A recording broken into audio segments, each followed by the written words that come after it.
Nous célébrons aujourd'hui, 10 décembre, la Journée internationale des droits de l'homme. C'est une journée qui est marquée à l'échelle planétaire pour nous rappeler les engagements de l'humanité, je dirais, en ce qui concerne le respect et la protection des droits humains. Et nous voulons marquer cette journée, comme il a su bien le présenter tout à l'heure, à travers une présentation des activités que nous avons eues au cours de cette année 2022. Également nos attentes en ce qui concerne l'amélioration du climat en faveur des droits humains dans notre pays. Comment nous faisons de l'éducation aux droits humains? Nous faisons de l'éducation aux droits humains dans les communautés à la base, auprès des populations et également sur les masses médias. Nous faisons également de l'éducation aux droits humains via une application web que nous avons appelée Amnesty Academy. Mais pour ce qui nous intéresse ce matin, nous intervenons dans les lycées et collèges à travers deux programmes essentiellement. Le programme national des clubs scolaires et le projet École Amie des droits humains que je me ferai le plaisir de vous développer tout à l'heure. Nous intervenons à ce niveau-là, donc dans les écoles et lycées, parce que nous considérons que l'éducation aux droits humains est un pilier d'une éducation complète. Quand nous faisons de l'éducation aux droits humains, nous faisons de l'éducation à la citoyenneté, donc qui vise à promouvoir la citoyenneté active et à faire de nos apprenants des citoyens engagés demain. Nous faisons également de l'éducation aux droits humains, à travers l'éducation aux droits humains plutôt, l'éducation à une interculturalité. Donc, interculturalité qui vise à démonter les préjugés et les stéréotypes et de promouvoir la tolérance et l'acceptation des autres. Nous faisons également de l'éducation à la paix. L'éducation à la paix qui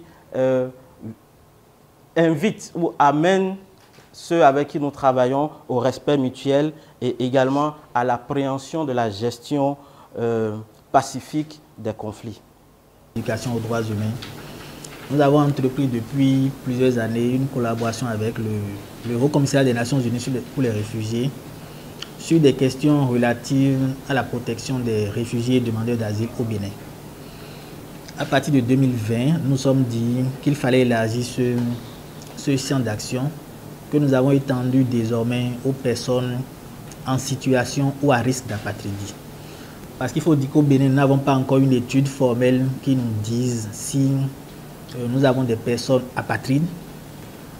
On a eu un début de projet en 2020 à initier une rencontre avec certains ministères et l'Agence nationale des statistiques, l'INSTAD, pour savoir un peu si on avait déjà des statistiques sur le nombre de personnes apatrides au Bénin, ce qui n'existait pas. Donc nous restons prudents en parlant de personnes à risque ou en situation d'apatridie. Il faut dire que depuis 2020 et beaucoup plus cette année, nous avons fait un certain nombre d'ateliers avec les différents ministères pour revenir sur la question, mais également des sensibilisations dans les zones frontalières, parce que c'est dans ces zones que nous avons des Béninois qui n'ont généralement pas de documents d'identité et qui ne s'identifient ni au Bénin ni à un autre pays qui pourrait être un autre pays qui partage les frontières avec le Bénin. Donc les sensibilisations dans ces régions, que ce soit des mobilisations de masse ou les émissions radiophoniques dans les langues parlées par ces populations, ont permis de leur rappeler l'importance de déclarer les naissances, mais également d'aller chercher les fiches de naissance. Parce qu'il ne sert à rien de faire la déclaration et de ne pas aller les chercher.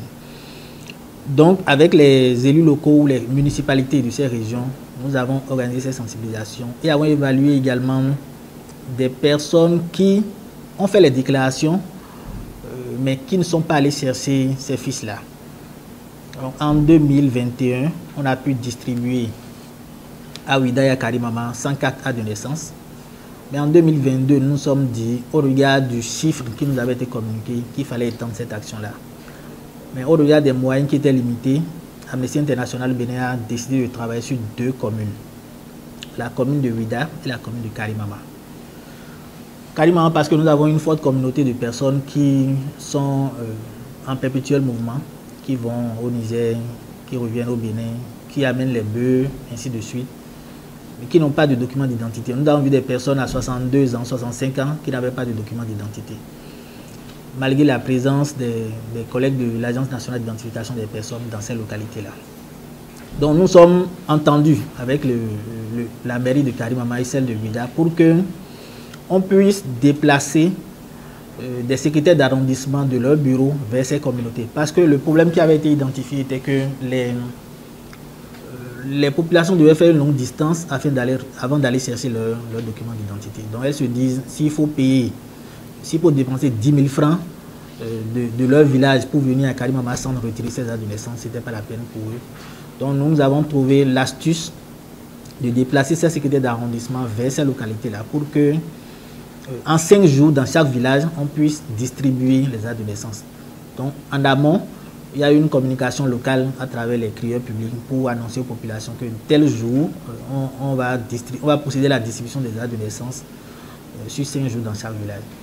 Donc, au total, nous avons distribué plus de 9 000 actes de naissance à la fin de l'opération cette année. Et pour ne pas nous en arrêter là, Amnesty International Bénin a organisé une caravane dans 4 villes. Il y avait une caravane à Djougou, à Parakou, à Ouidah et à Cotonou, pour rappeler l'importance de cette campagne que nous avons menée aux autorités de ces communes-là et leur dire également notre attente de voir la loi sur l'apatridie votée et la correction du code de nationalité. Donc ce point précis, on est revenu là-dessus le 4 novembre dernier à travers un plaidoyer que nous avions eu à délivrer aux gestionnaires mandataires de l'Agence nationale d'identification des personnes.